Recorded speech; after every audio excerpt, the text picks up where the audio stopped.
लंकाधिपति रावण गादी पर जब बैठा, थोड़ी देर जब विराजमान हुआ, उस समय पर जो कुबेर का सिंहासन था, उस समय पर रावण की बुद्धि थोड़ी बदली। किसी धोपाड़े के पास में धोनी रम रही हो, उसके पास में, संतों के पास में, गुरुजन के पास में, मंदिर में, सत्संग में, प्रवचन में, तीर्थ में, सरयू मैया के तट पर, गंगा मैया के तट पर, यमुना मैया के तट पर, नर्मदा मैया के तट पर, कहीं तीर्थ स्थान पर, अच्छी जगह पर, जहां संत साधु सन्यासी तपस्वी साधक उपासक जहां तप करे हो, उस जगह पर जाकर हम थोड़ी देर बैठते हैं तो ये पक्का है। जैसे चाय पीने ड्राइवर चले गए और उसकी जगह पर बैठ गए तो लोग ड्राइवर करने लगते हैं, उसी तरह हम जाकर बैठते हैं तो भगवान भी अपना समझने लगता है कि ये मेरा है, ये मेरा अपना है। उसको लगता है ये बैठ गया है, अब सही जगह पर जाकर बैठा है, अच्छी जगह पर बैठा है, ये मेरा होता गया है, ये मेरा हो गया।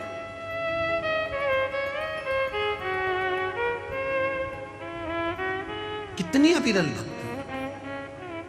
समझाया, रावण नहीं समझा, विमान पर बैठा, भाई को मारकर भगाया, सारे पूरे अलकापुरी पर अपना आक्रमण कर लिया। और जब पुष्पक विमान में बैठकर चला और विमान में बैठकर मन की गति से तेज चलने वाला वो विमान एक जगह पर जाकर धीमा हो जाता है, एक जगह पर जाकर स्लो हो जाता है। जब गाड़ी एक जगह पर कहीं स्पीड ब्रेकर आ गया और वहां स्लो हो गई, तब समझ में आया कि मेरा विमान यहाँ धीमा क्यों हुआ, यहाँ धीमा क्यों हुआ। तो क्या देखता है लंकाधिपति रावण कि नीचे एक बड़ा साला, बहुत बड़ा सारा एक नंदी, बहुत विशाल नंदी नीचे घूम रहा है और उस नंदी के ऊपर से, मात्र नंदी के ऊपर से वो पुष्पक विमान निकल कर जा रहा है और पुष्पक विमान की गति धीमी हो गई। पुष्पक विमान की गति,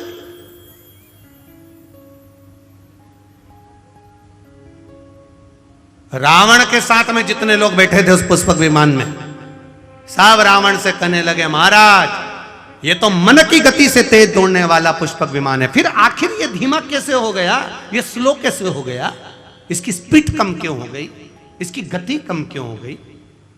रावण कहता है मुझे समझ में नहीं आ रहा, पर नीचे एक बड़ा सारा नंदी घूम रहा है, वो नंदी घूम रहा है इसलिए इसकी गति थोड़ी कम हो गई है। तो जितने बैठे थे, अब रावण इतना अहंकारी था तो उसको ज्ञान देने वाले कितने अहंकारी होंगे।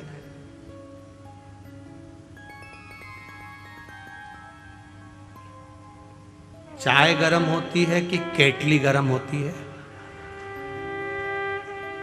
तुम लोग तो कंजरी वालों जरा सी बात में हंस देते हो। हमको लगता है कि तुम लोग कथा पक्के में अच्छे से सुन के बैठे हुए होते हो। अब तुम बताओ कि चाय गरम ज्यादा है कि केतली ज्यादा गरम है? अब उसमें तुम्हें अंदाजा हो जाएगा। हम जहाँ जयेश भाई के यहाँ रुके हैं, नाम जयेश है ना, जयेश भाई के हम जहाँ रुके तो वहाँ पर उन्होंने वो गिलास में गरम गौ माता का दूध वगैरह ला कर दिया आरोगने के लिए, ठाकुर जी के लिए। तो हमने कहा ललित महाराज को ये तो बहुत गर्म है। तो इतने में ललित महाराज बोले नहीं नहीं गुरुजी, दूध तो ठंडा है, गिलास गर्म है। नहीं, दूध ठंडा है पर गिलास गर्म है। अब चाय इतनी गर्म नहीं है जितनी केतली गर्म है।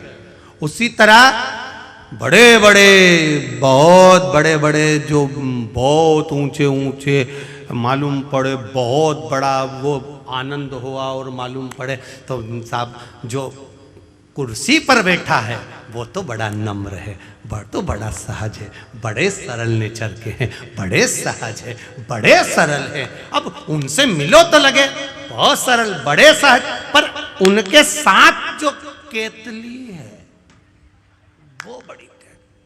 पास मत जाना, दूर हटाओ। कैसे घुस गए, कैसे पहुंच गए?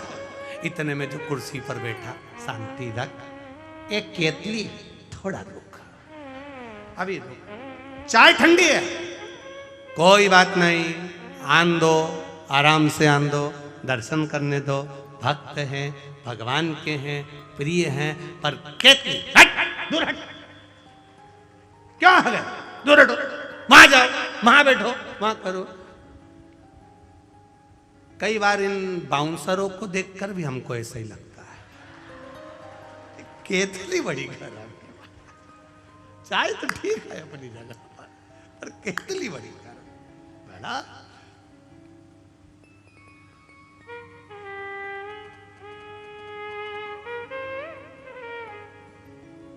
अभी हम आ रहे थे महाराज जी, तो आते आते अयोध्या वाले महाराज जी आए हैं, बहुत सटीक रहना। आके मालूम पड़ा तो महाराज जी तो ऐसे नम्र ऐसे सरल, हम भी समझ गए कि केतली गरम थी, चाय। संत इतना सहज इतना सरल होता है, ये देखने को मालूम पड़ता है। यहाँ संतों की सभा में संत विराजमान है, यहाँ गुरुजन बैठे, इतनी नम्रता इतनी सरलता में, क्या सुंदर उन्होंने अपनी वाणी से कहा है। महाराज जी दंडवत करता हूँ, प्रणाम करता हूँ, आपकी सहजता, आपकी सरलता। और एक थोड़े से प्रवचन में राष्ट्र उत्थान की भी बात कह देना, थोड़े से प्रवचन में आपके कल्याण की भी बात कह देना, थोड़े से प्रवचन में राम कर देना।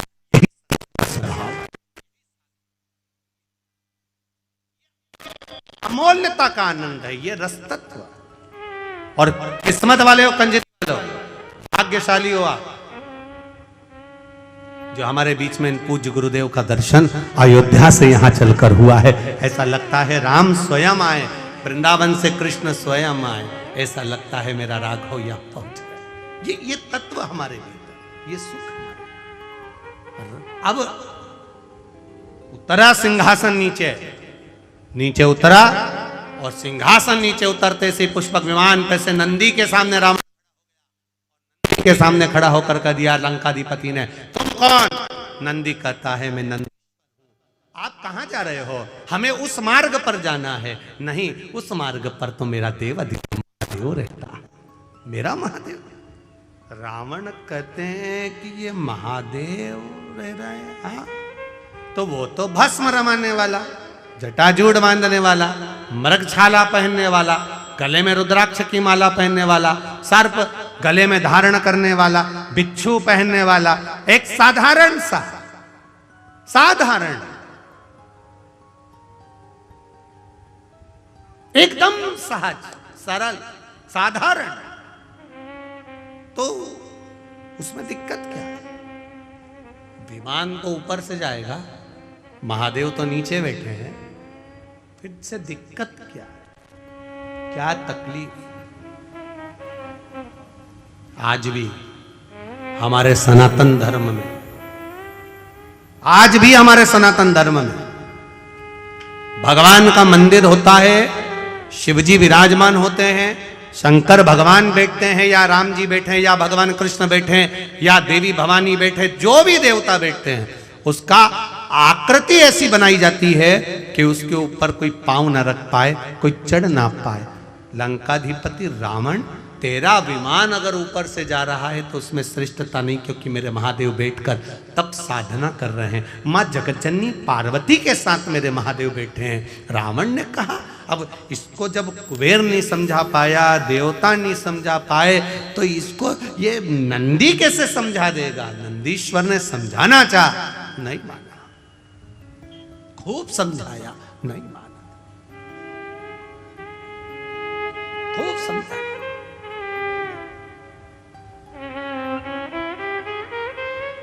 नहीं माना, क्रोध आ गया। अब विद्वान हो, विद्यावान हो, विद्यावान को समझाओगे क्रोध नहीं आएगा, विद्यावान को कहोगे तो क्रोध नहीं आएगा, पर जिसमें विद्वत्ता भरी होगी, जिसमें अहंकार भरा होगा, जो अपने आप को विद्वान समझता होगा, उसको अभिमान का, अहंकार का क्रोध तुरंत आ जाए। रावण को क्रोध आ गया, मेरा रथ निकलेगा तो यहीं से, पुष्पक विमान निकलेगा तो यहीं से, शंकर भगवान को उठाकर मैं ले जाकर दूसरी जगह रख देता हूं, दूसरी जगह रख दूंगा। और चला रावण, लंकाधिपति चला, जहां शंकर पार्वती जी मेरे देव अधिदेव महादेव मां जगत जननी के साथ विराजमान थे। लंकाधिपति रावण ने उसी कैलाश पर्वत को हाथ में उठाना था, उठाकर एक कोने में रख दूंगा और मेरा रथ, मेरा विमान यहीं से निकलेगा। मेरे विमान को कोई स्लो कर दे, उसकी गति धीमी कर दे, यह हो नहीं सकता। और जो हाथ पर पर्वत को उठाया, थोड़ा सा ही उठा था, इतने में महादेव को मालूम पड़ा कि नंदी ने समझाया पर नहीं समझा। तब मेरे महादेव ने अपने पैर का अंगूठा जैसे ही नीचे करा, करते से ही दोनों हाथ लंकाधिपति रावण के उसमें दब गए। रावण भी विद्वान था, जब शीश 10 थे तो हाथ भी इतने थे, दूसरे लगाए। शिव जी ने कहा तू लगा ही ले, लगा दम, लगा, उठे नहीं, हाथ दब गए। पर्वत के नीचे चिंगाड़ पड़ा, चीख पड़ा, भयंकर नाद करने लगा। ऐसी गर्जना करी कि जिन नारियों का गर्भ था वो वहीं गिर गया। इतना भयंकर चिल्लाया लंकाधिपति रावण, इतना भयंकर। नंदी ने देखा, नंदी ने देखा। अभी इससे पहले जो कथा थी, कहाँ थी? परवणी, महाराष्ट्र में। उसमें आपको एक बात कही थी, वक्ता से समझ जाओ तो ठीक है, नहीं तो वक्त जब समझाता है तो अच्छे अच्छे को हिलाकर रख देता है। परवणी की कथा में एक बात कही थी, वक्ता से समझ जाओ तो ठीक है, नहीं तो वक्त जब समझाएगा तो रुला रुला कर समझाएगा। इसलिए वक्ता और वक्त में अंतर है। वक्ता समझाता है तो वक्त बदल देता है, और वक्त समझाता है तो तेरी दशा बदल देता है। दोनों में अंतर है। वक्ता अगर समझाएगा और उसके कहने पर चल दिए, हाँ हमें भगवान का भजन करना है, हाँ हमें राम नाम कृष्ण नाम शिव नाम जपना है, हमें भगवान के मंदिर जाना है, एक लोटा जल चढ़ाना है, शिव को बेलपत्र चढ़ाना है, शंकर को चढ़ी हुई बेलपत्र का पान करना है, शरणार्वित को धारण करना है, वक्ता के कहने पर चल गए तो ये निश्चित है तुम्हारा वक्त बदल जाएगा, समय बदलेगा और तुम उन्नति की सीढ़ी पर चढ़ते चले जाओगे। पर तुम वक्ता से नहीं बदले, और वक्त ऐसा आएगा कि जब वक्त थप्पड़ मारता है तो रो रो कर जिंदगी नरक जैसी हो जाती है। जब वक्त थप्पड़ मारता है तो फिर रोना ही पड़ता है। इसलिए वक्ता समझाए तब तक समझना जरूरी है। आज रावण के हाथ फंसे। वक्ता मिला था श्री नंदीश्वर, नंदी जी मिले थे, वो नंदी ने समझाया। भगवान शंकर के नंदी समझा रहे, रावण समझ ले, ऊपर से मत जा। नहीं समझा, नहीं मैं तो जाऊंगा, तो हाथ फंसा कर बैठ गए। नहीं समझा, समझ जाता तो बात थी। कितना समझाए लोग, कितना कहते हैं साहब समझ जाओ रे, समझ जाओ रे, समझ जाओ रे, पर नहीं समझो तो फिर आगे क्या कर सकता। नहीं समझो, समझो।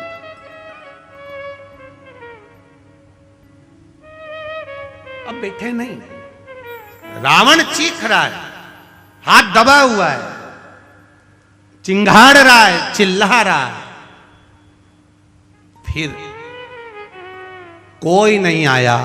तब वो नंदी जो वक्ता था, जिसने ज्ञान दिया था, समझाया था, वो नंदी आया। और नंदी ने आकर कहा, रावण मैंने तुझे समझाया था, तू समझता क्यों नहीं है? तू क्यों नहीं समझा?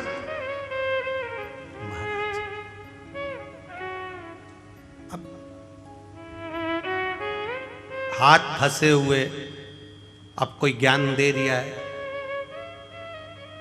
अब रावण क्या कह रहा है, एक बार निकलवा दो प्लीज, एक बार ये हाथ निकल जाए। अब रावण मुख से कह रहा है, मैं तुम्हारे हाथ जोड़ता हूं,